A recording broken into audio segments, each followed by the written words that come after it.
Pessoal, bom dia, boa tarde, boa noite. Eu sou o Léo e vamos aí continuar essas aulas nossas aqui de Física 4, onde a gente vai chegar finalmente nas equações de Maxwell. Então vamos com calma, pega aí uma caneta, um lápis e papel, nós vamos fazer umas continhas nesse vídeo. Não é nada assim super complicado não, mas nós vamos fazer umas continhas. É muito bonito o resultado final, eu acho, pelo menos, eu acho talvez um dos resultados mais bonitos da física, que chega aí talvez nas primeiras equações de campo mesmo da física e que dá uma realidade física para o campo eletromagnético aqui no caso. Então vamos com calma que nós vamos chegar lá e vamos continuar aqui, certo? Então continuando aqui, uma breve revisãozinha do último vídeo, não vou ficar fazendo revisão de todos os vídeos não, mas uma breve revisãozinha do último vídeo. No último vídeo a gente viu aqui o eletromagnetismo pré-Maxwell, como que ele estava. E a gente não escreveu as leis do eletromagnetismo na sua forma integral, a gente escreveu na sua forma local, porque é assim que a gente vai escrever as equações de Maxwell e é assim que a gente vai tratá-las, certo? Então o eletromagnetismo pré-Maxwell ele tinha aqui a lei de Gauss, ou equação de Poisson, ou lei de Coulomb, depende da literatura que você esteja lendo, o nome, né? Mas a lei de Gauss ela vai me contar o seguinte, que o divergente do campo elétrico ele é igual à densidade de carga dividido por ε0, certo? E note o seguinte, essas 5 equações aqui elas valem localmente. A gente não está fazendo integral em região nenhuma do espaço. Essas 5 equações elas valem localmente, certo? Então elas valem para cada ponto do espaço. Isso aqui é um negócio muito importante, que essas equações que valem para cada ponto no espaço, às vezes é meio complicado a gente entender isso, mas essas equações elas valem para cada ponto do espaço. Então, se tiver uma densidade de carga num certo ponto do espaço, a gente fala que essa equação aqui, o divergente do campo elétrico, é igual a ρ sobre ε0. Se naquele ponto do espaço não tiver uma densidade de carga, então esse ρ aqui é igual a zero para aquele ponto, então o divergente de E naquele ponto é igual a zero, tá certo? Então, isso aqui vale para cada ponto do espaço. E essas equações aqui nos retornam equações diferenciais parciais. Beleza? Mas vamos lá, a gente não vai resolver nenhuma equação diferencial parcial, não. A gente vai só estudar essas equações aqui e ver o que acontece com elas. Então a gente tem que a lei de Gauss me fala que o divergente do campo elétrico é ρ por ε0. A lei de Gauss do magnetismo, como não há monopólios magnéticos, a gente viu que o divergente do campo magnético é igual a zero, tá certo? A lei de Faraday me fala que o rotacional do campo elétrico é igual a menos a taxa de variação do campo magnético no tempo, beleza? A lei de Ampère me fala que o rotacional do campo magnético é igual a μ0 vezes a densidade de corrente elétrica, vezes J, certo? E a equação da continuidade me fala que o divergente da densidade de corrente é igual a menos a taxa de variação da densidade de carga no tempo, beleza? Então dê uma refletida nessas equações, já pedi para vocês darem uma refletida nessas equações, dê uma pensada em cada uma, e como que funciona aqui essa taxa de variação temporal aqui, essa taxa de variação temporal aqui, já pedi para vocês fazerem isso. Então fiquem atentos e atentas a isso aí, beleza? Mas vamos continuar aqui, né? Existe uma identidade importante, uma identidade matemática. Então isso aqui que a gente vai tratar aqui em cima, nessa parte aqui, ó, isso aqui é uma identidade matemática. Então isso aqui é uma identidade matemática, uma identidade importante, matemática, sobre o cálculo vetorial. Então quando a gente está estudando cálculo vetorial, a gente consegue demonstrar, isso tem várias demonstrações, eu vou deixar aí na descrição, eu estou sempre colocando aí algumas demonstrações, vou deixar uma demonstração aí desse resultado aqui, tá certo? Mas uma identidade importante matemática sobre cálculo vetorial é que o divergente de qualquer rotacional é igual a zero, tá certo? A gente pode até pensar intuitivamente aqui, apesar de não ser, não é, esse operador nabla aqui, esse operador del, ele não é um vetor, ele é um operador linear, tá certo? Mas se a gente for identificar esse camarada aqui, entre aspas, como um vetor, né?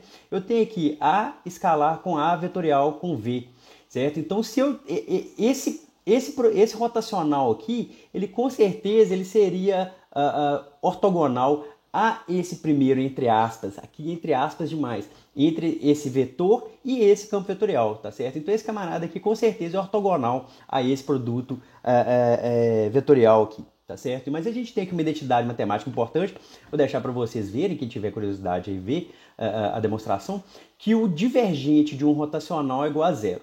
Isso vale para qualquer campo vetorial V, certo? Então isso aqui que está com essa setinha vermelha aqui, isso é uma identidade matemática, beleza? Então isso é uma identidade matemática dado o cálculo vetorial, que o divergente de qualquer vetorial é zero. Ó, que o divergente... Então uma identidade matemática importante, isso aqui é uma identidade matemática, é que o divergente de um rotacional ele é sempre zero, tá certo? Para qualquer campo vetorial V.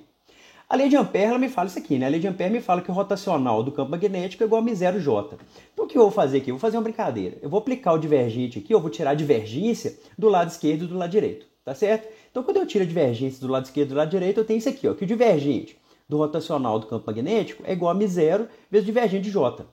Mas note só o seguinte, dada essa identidade matemática aqui em cima, esse lado esquerdo é identicamente nulo, porque é o divergente do rotacional de um campo vetorial. Então, olha só, o lado esquerdo dessa equação aqui em cima, que está encaixa aqui, está com contorno, o lado esquerdo dessa equação ela é identicamente nulo. Então, o divergente de um rotacional de um campo ele é igual a zero. Isso é uma identidade matemática. Então, o divergente do rotacional de um campo, por exemplo, aqui um campo magnético, ele é igual a zero. E isso implicaria, dada que a lei de Ampère do jeito que ela está escrita, isso implicaria que com certeza o divergente de J é igual a zero. Mas uai, aí rolou um negócio meio esquisito. Por quê? Porque da equação da continuidade, que a gente já sabe, a equação de continuidade ela me fala isso aqui, ó. A equação da continuidade ela me fala que o divergente da densidade corrente é menos a taxa de variação da carga no tempo. Então olha só, se, aqui é um grande se a lei de Ampère está correta e eu aplico a divergência na lei de Ampère inteira, o lado esquerdo ele é identicamente nulo porque é uma identidade matemática, certo? Isso me implicaria que o divergente de J é zero, que é o que está escrito aqui, sempre. E se o divergente de J é zero, a gente ia notar que a densidade de carga nunca ia variar no tempo, o que não é uma coisa muito interessante. A equação da continuidade é uma equação que a gente percebe experimentalmente o tempo inteiro. Então vou repetir aqui, ó. Dada essa identidade matemática, que está aqui nessa seta vermelha, que o divergente de qualquer rotacional de um campo vetorial é zero, e dada a lei de Ampère, isso me implicaria diretamente uma incongruência ou uma incoerência com a equação da continuidade. Por quê? Porque isso ia me implicar, essa identidade matemática, ia me implicar que o lado esquerdo da divergência da lei de Ampère é zero, e isso, por sua vez, ia me dar que o divergente de J é zero. Se o divergente de J é zero sempre, isso vai contra a equação da continuidade. Ou seja, esse slide aqui é muito importante, eu vou repetir ele, esse slide é muito importante, e ele está me contando que existe uma incoerência com a lei de Ampère, e dada essa identidade matemática. Então, dada essa identidade matemática e a lei de Ampère do jeito que ela está escrita, existe uma incoerência entre essas coisas. Desde que eu acredite que a equação da continuidade seja correta. Então, eu vou repetir aqui, ó. Dada essa identidade matemática, que o divergente de um rotacional de um campo vetorial é zero, e dada a lei de Ampère do jeito que ela está escrita aqui, ó, junto com a setinha aqui, se a gente aplica a divergência, se a gente aplica o divergente na lei de Ampère, a gente obtém essa equação aqui, ó. Essa equação, o lado esquerdo dela é identicamente nulo. Isso me implica que necessariamente e sempre o divergente da densidade corrente é zero, certo? E isso vai contra a equação da continuidade. Ou seja, qual que é a incoerência aqui? Nós temos uma identidade matemática, nós temos a lei de Ampère, certo? Se a gente utiliza essa identidade matemática na lei de Ampère, ou seja, se a gente tira a divergência da lei de Ampère, isso me dá um resultado que o divergente de J é sempre zero, e isso vai contra a equação da continuidade, certo? Então a gente tem existe uma incompatibilidade. Ou a equação da continuidade está certa, ou a lei de Ampère está certa. Não tem como as duas estarem certas ao mesmo tempo, certo? E foi aí que o Maxwell trabalhou e tirou a conclusão dele, que é muito importante. Então nós temos aqui claramente um problema, porque o divergente de J não pode ser identicamente sempre igual a zero, dada a equação da continuidade. Então, dada a equação da continuidade, existe uma incoerência. Então, vou voltar para a lei de Gauss. Aí agora a gente volta na lei de Gauss. A lei de Gauss está escrita aqui, ó. Divergente do campo elétrico é igual a ρ por ε0. Vamos derivar no tempo. Então, eu estou derivando aqui no tempo a lei de Gauss. Se a gente deriva a lei de Gauss no tempo, essa derivada no tempo do lado esquerdo, ela vai comutar com esse operador nabla, porque o operador nabla é um operador aqui espacial, a derivada no tempo, ela temporal, esses camaradas vão comutar, tá certo? Então, se eu derivo aqui no tempo, esse lado esquerdo vai me dar, se eu derivo no tempo a lei de Gauss, no lado esquerdo eu vou ter isso aqui, ó, que o divergente da taxa de variação do campo elétrico no tempo, eu vou ter esse resultado, né? O divergente da taxa de variação no tempo do campo elétrico, e no lado direito, ε0 é uma constante, então eu vou ter a derivada parcial da densidade de carga no tempo, certo? Então, se a gente deriva no tempo a lei de Gauss, a gente obtém esse resultado. Vou passar esse termo aqui da direita, vou passar para a esquerda, certo? Então, eu tenho esse camarada aqui, ó.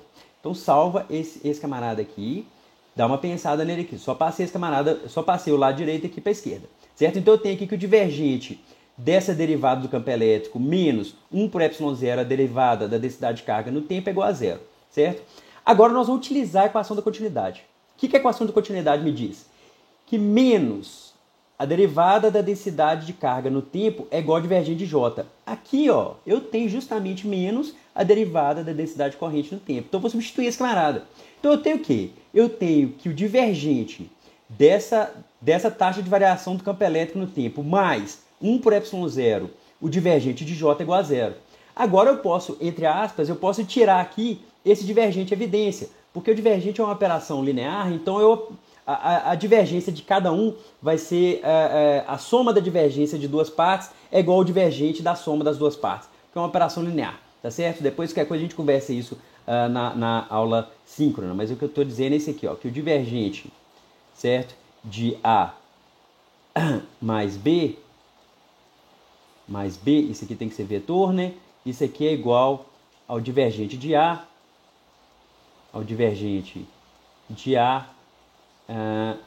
mais o divergente B, certo?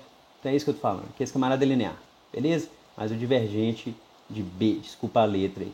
Então é isso aqui que eu estou falando, certo? Então esse passo aqui dessa penúltima equação para essa última foi isso que eu usei. Eu usei que o divergente ele é uma operação linear, beleza? Então olha só, então aqui, ó, usando a equação da continuidade, eu pego essa equação aqui, eu chego nessa de cá, utilizando a equação da continuidade, certo? Tirei aqui, entre aspas, o divergente evidência. Eu descobri aqui uma coisa, eu descobri um resultado que é muito interessante. Eu descobri que o divergente desse termo aqui, ó, de ε0 dE dt mais J é igual a zero. Ou seja, eu descobri que, dada a equação da continuidade e dada a lei de Gauss, esse divergente aqui é sempre zero, certo? Então eu estou utilizando a lei de Gauss e estou utilizando a equação da continuidade, dados esses dois camaradas, dado que a equação da continuidade é correta e dada a lei de Gauss, eu descubro que o divergente desse objeto aqui é igual a zero, certo? Então salve isso aqui, ó, salve isso aqui, que isso aqui é importante demais da conta, beleza? Então nós chegamos nesse resultado, que o divergente desse objeto é zero. Então vou passar para a próxima aqui, ó. Então nós temos um resultado interessante. Por quê? Porque utilizando a lei de Gauss e a equação da continuidade, nós chegamos num divergente que é zero sempre. Então nós temos aqui um divergente que é zero. Então, dada a lei de Gauss e dado que a lei de Gauss e a equação de continuidade estão corretas. Então, a gente está assumindo isso. A gente está assumindo que a equação da continuidade está correta e que a lei de Gauss está correta. A gente chega nesse resultado aqui, certo? E essa é a base para a abordagem que o Maxwell fez, beleza? Aí, o que o Maxwell propôs? E isso é genial. Do jeito que eu estou falando aqui, pode parecer que é meio óbvio, mas é completamente genial o que o cara fez. Ele falou assim, então vamos escrever a lei de Ampère da seguinte forma. A lei de Ampère, vocês lembram lá? Que ela é assim, ó. A lei de Ampère está escrita aqui, ó. A lei de Ampère é rotacional de B m0j, certo? Vamos reescrever esse camarada da seguinte forma. Vamos reescrever esse camarada assim, ó. Rotacional de B é o quê? m0j mais m0 ε0 dE dt, certo? Então, olha só, rotacional de B, rotacional do campo magnético. Vamos reescrever a lei de Ampère dessa forma. Não vai ser, o rotacional do campo magnético não vai ser m0j. O rotacional do campo magnético vai ser m0j mais m0 ε0 dE dt, certo? Quando a gente faz isso, a gente tem uma identidade matemática que vai valer sempre e que está coerente com a equação da continuidade. Por quê? Porque se eu tiro o divergente dessa equação aqui, ó, do lado esquerdo, eu tenho o divergente de um rotacional que é sempre zero, uma identidade matemática. E do lado direito eu vou ter o quê? Eu vou ter o divergente desse termo em parênteses.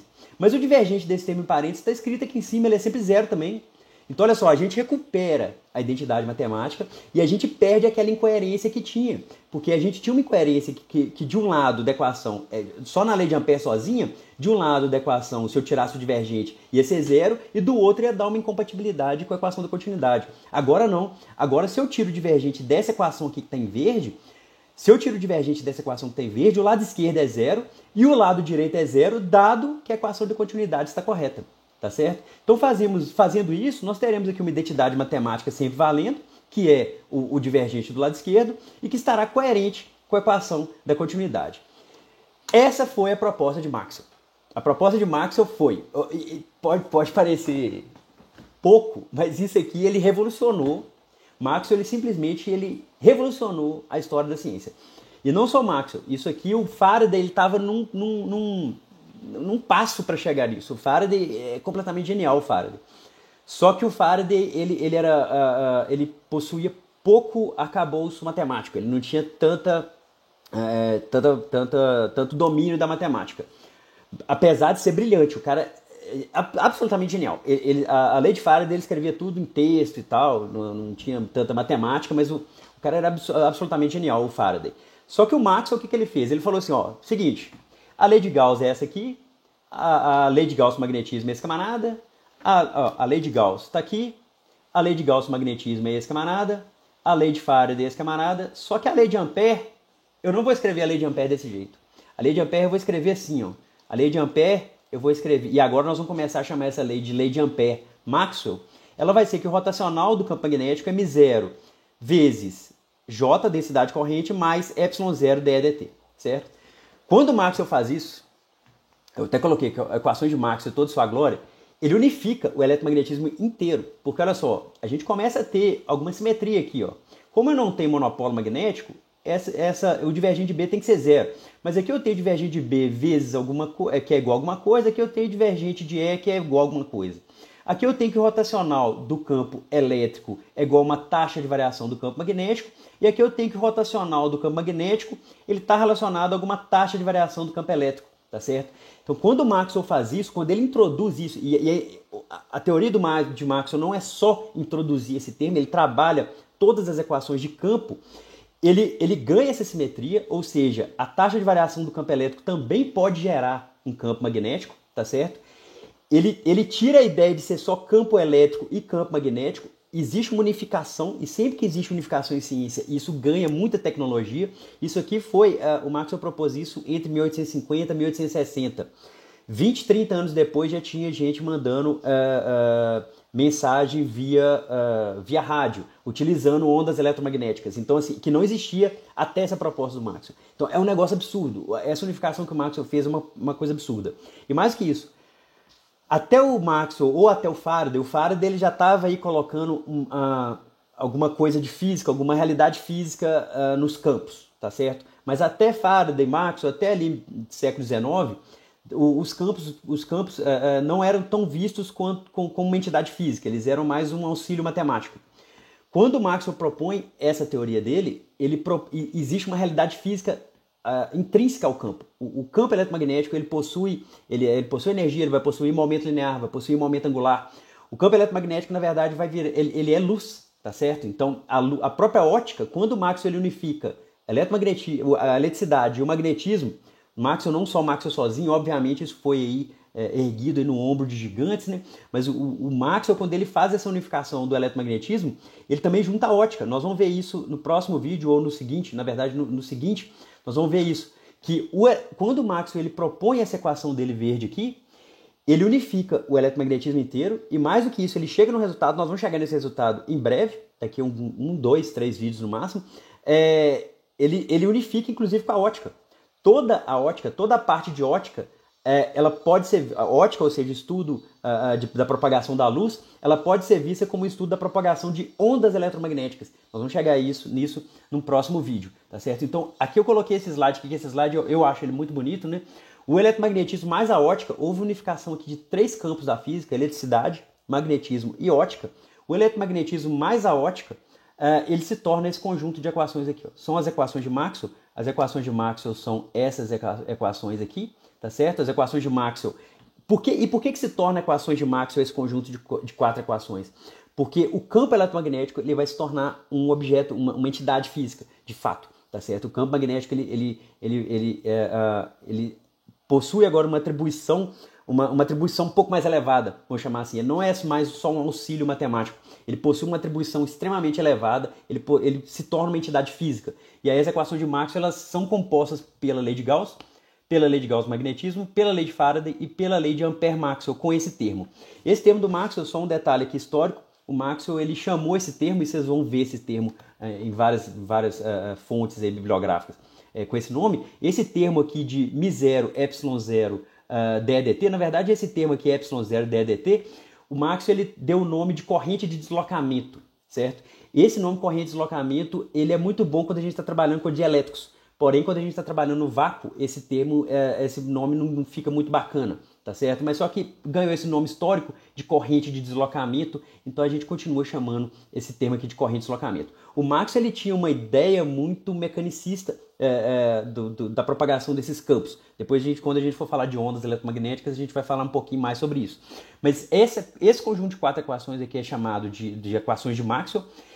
Ele descreve completamente a dinâmica e o comportamento do campo eletromagnético. Nós não estamos falando de quântica aqui, certo? Nós estamos falando de eletromagnetismo clássico.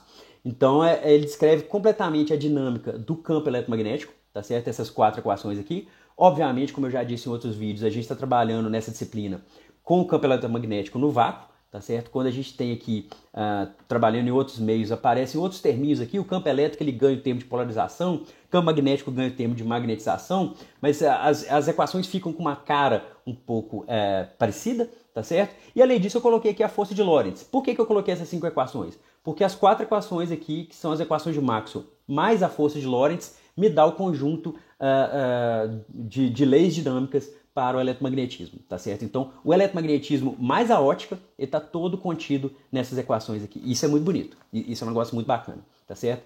Então, resumindo esse vídeo aqui, a gente trabalhou aqui a lei de Ampère como ela era escrita antes, tá certo? Que o rotacional do campo magnético é M0J. A gente viu que isso era incompatível com a equação da continuidade, tá certo? Da carga elétrica. Quando o Maxwell introduz esse termo aqui, sabendo que a equação da continuidade está certa, ele muda a lei de Ampère para essa lei que a gente agora chama de lei de Ampère-Maxwell. Ele introduz esse termo aqui que a gente costuma chamar de corrente de deslocamento, e aí a equação da continuidade está contida nessas 4 equações. Se vocês notarem, a equação de continuidade ela está contida nessas 4 equações, porque a gente tirou esse termo de dE/dt utilizando justamente a equação da continuidade junto com a lei de Gauss para o campo elétrico aqui. E a lei de força de Lorentz para a gente saber como que as cargas vão se movimentar, qual a força que vai estar atuando numa certa carga, dada que ela está na presença de um campo eletromagnético, tá certo? Então, isso é muito bonito, quando existe esse tipo de unificação, acaba ficando muito bonito, e espero que tenha dado para vocês entenderem.